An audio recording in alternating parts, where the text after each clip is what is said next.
Hello, unlimited friends. Today I want to talk to you about the concept of step 5 that Abraham uses. So Abraham teaches the process of creation is 3 steps. Step 1, you ask. Step 2, source answers. Step 3, we allow. And then Abraham has in recent years added step 4 and step 5. So today I want to explain these steps using a diagram so that it is clarifying and so that I can share with you techniques on how you can get to step 5, which is where we want to be. Step 5 is what has been in the past by other teachers called third eye enlightenment. All right, so let's get into it. Hi, I'm ZMAHOON from ZMAHOON.com. I am the author of 12 books on the subject of law of attraction, and it is my objective on this channel to be able to answer your questions about law of attraction so that you can apply them to your life to get positive results. All right, let's get into it. I'm going to use a diagram, like I said, to explain what it means. What does step 1 mean? So step 1 is basically asking for something. Asking or expressing a desire or a preference. Every time you have an opinion about something, you are giving birth to a desire. Because that's what it means. Your opinion is your preference, and your preference is a desire. I would prefer this to be this way, or I would like this to change. I would like more sun today, or I would like more clouds today. All of those are desires, and all of them are being responded to by the universe. Now, in order to bring all of this together, first we've got to introduce the concept of the emotional scale.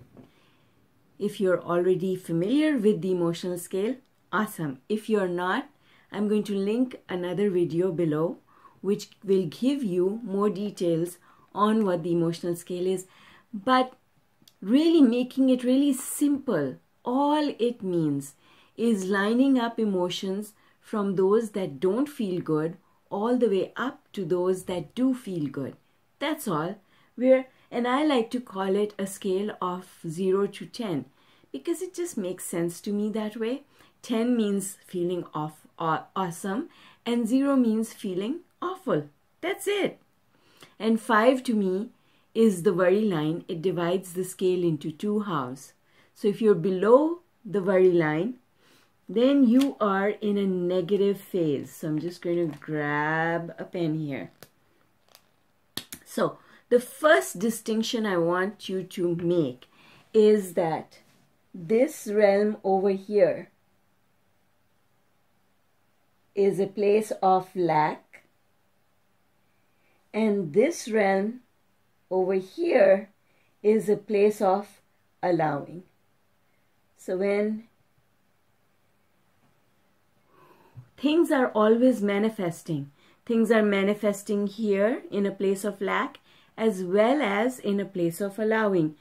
But when we are high up on the emotional scale, we get more of the things that we want. And when we are in the lower part of the emotional scale, everything seems harder, things take a lot longer, and they don't usually turn out exactly the way we want them to be. Abraham teaches us to stay mostly in a place of satisfaction, because joy, the place of love and joy, that's hard to maintain all the time. But satisfaction is really easy to maintain. So on the road to satisfaction, if we start from despair, we get guilt, blame, anger, revenge, worry, frustration, hope, satisfaction, eagerness, and then love and joy. That's basically, in a nutshell, a summary of the emotional scale. So now we know where lack is and where a place of allowing is.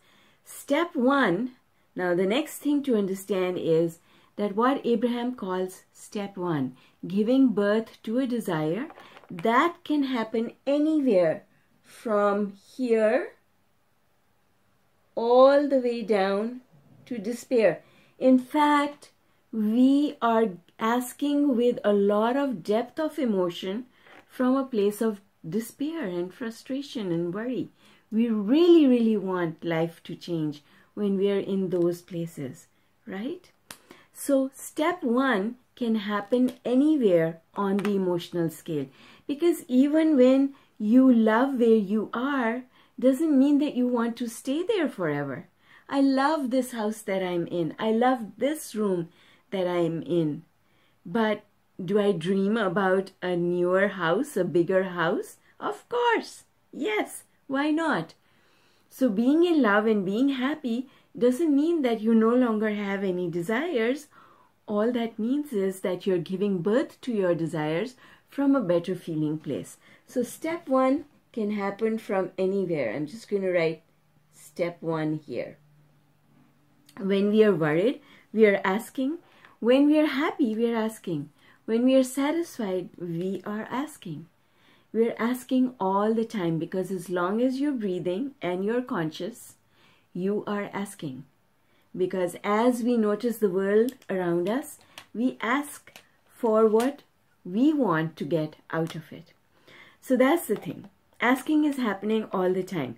What is step 2? Step 2 is source answering, which means source then creates whatever we want and is bringing it to us. So that is step 2, and step 2 is not our job. That is the universe's job. So step 2, we're not going to talk about. Step 3, what is step 3? Step 3 is allowing it in. So this place of allowing, it happens here on the emotional scale, and allowing is step 3. So we can ask from anywhere. Source answers each and every time. Source is answering here, here, here, here, everywhere. Step 2 is not our job. It is source's job, but it is happening all over the place, all the time. Step 3 is allowing, and we are doing that over here. What is step 4?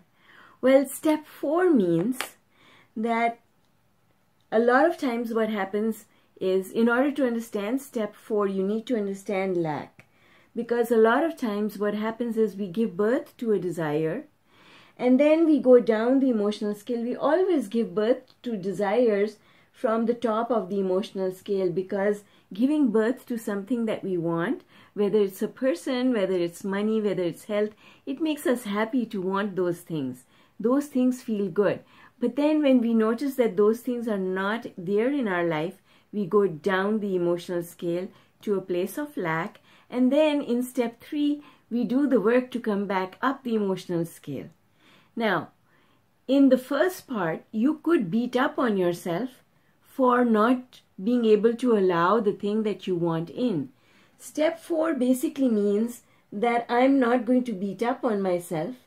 I am good at coming back into a place of allowing. That, in a nutshell, is step 4. So, let me draw it out over here. Step 1 happens, we give birth to a desire.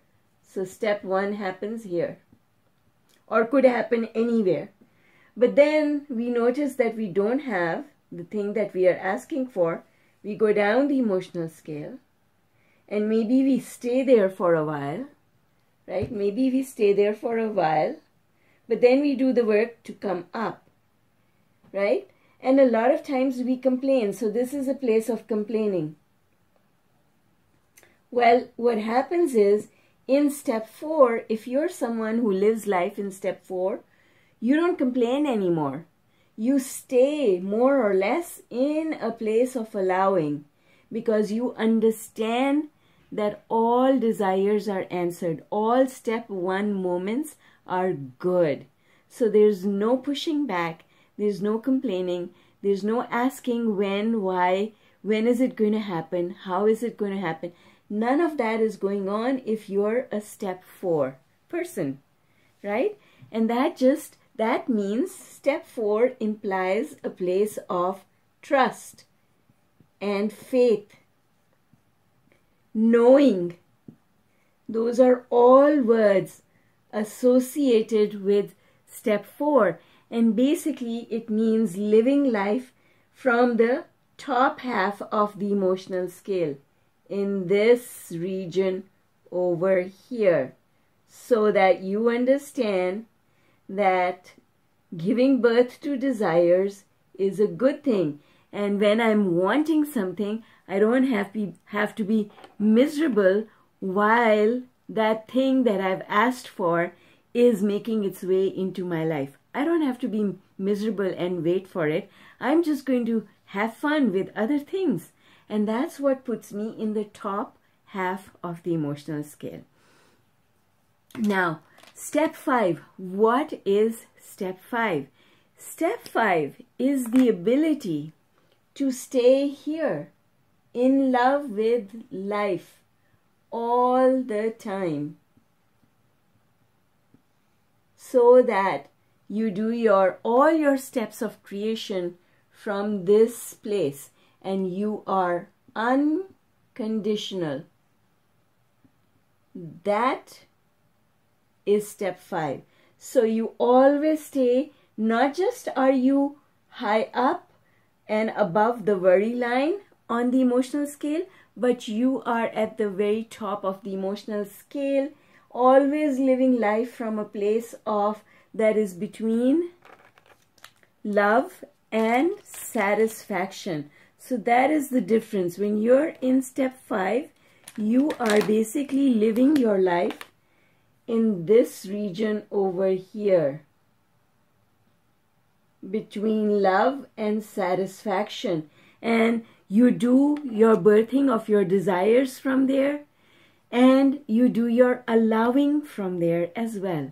And so nothing ever gets under your skin. You enjoy everything, and you have a feeling, you still have that feeling of trust, knowing, and faith in you. And life is just a very good place to be. That, my friends, is step 5. So in step 4, we know what to do to come up the emotional scale in that realm. But in step 5, we always stay there. And that, when you are able to do that, that is the equivalent of having an open third eye. That is the equivalent of being an enlightened being. And the reason that is so is because from this place of elevated knowing about life, you are more open to seeing the world through the eyes of Source. In fact, you are constantly seeing the world through the eyes of Source, through the eyes of love, and therefore you see things that other people do not see. And that is what enlightenment is all about. Now, the last and really most important thing is that you don't always have to stay here. So like Abraham says, enlightenment is not like a degree that once you have it, you can put it on the wall and you have it forever. It's not a qualification. It's a state of being at the top of the emotional scale, living life from the top of the emotional scale. It is a state of being. And if you change your thoughts and you change the way you feel, you may not be in that state all the time. In fact, staying in that state on a continuous basis is, in the beginning, a lot of work. And knowing that you've slipped is also a learning that comes with it. Because how would you know to get back up there if you didn't know the difference between how it feels here and how it feels up here, and what to do about it? So there's a confidence that comes with being over here. In fact, you start getting that confidence right here when you're in step 4. And the confidence is knowing that it does not matter if I go up and down the emotional scale, because I know what to do to get up here. And what are the things that we do in order to get up there? Folks, I have to share a secret. Listen carefully. This is really, really important. And the secret is there are only 2 things that we need to do in order to keep our place high up on the emotional scale and be able to get back there really quickly. And those 2 things are meditation and appreciation. That is all we need. Everything, all tools, whether it's visualization or scripting or whatever other method that you're using, they are all tools that are based on these 2 elements, appreciation and meditation. Use the tools consistently and you will consistently find yourself high up on the emotional scale. So that's all I wanted to share with you today. I just wanted to dissolve the differences in terminology that's being used out there, because we're all saying the same thing using different words. So remember that being in step 5 is having an open third eye, is a state of enlightenment, because that's what enlightenment means. Enlightenment is about you understanding that the whole world, the universe revolves around you, that you are the creator. You create and you can change anything that you want, because you at that level are one with all the resources of the universe. Okay, that's it for tonight. I hope you enjoyed this, and if you did, please leave me a comment to let me know. And do click on that notification bell so that I can invite you back to my next video. Take care, guys. See you later. Bye for now.